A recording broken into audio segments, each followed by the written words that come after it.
بسم اللہ الرحمن الرحیم۔ السلام علیکم۔ پارہ 13 سورہ ابراہیم، رکوع نمبر 1۔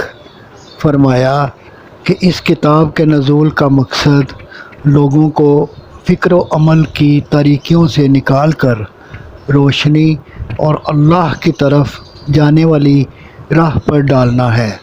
ہم نے جو رسول بھیجا انہی کی قوم سے تھا تاکہ وہ انہی کی زبان میں دین حق ان کو سمجھا دے۔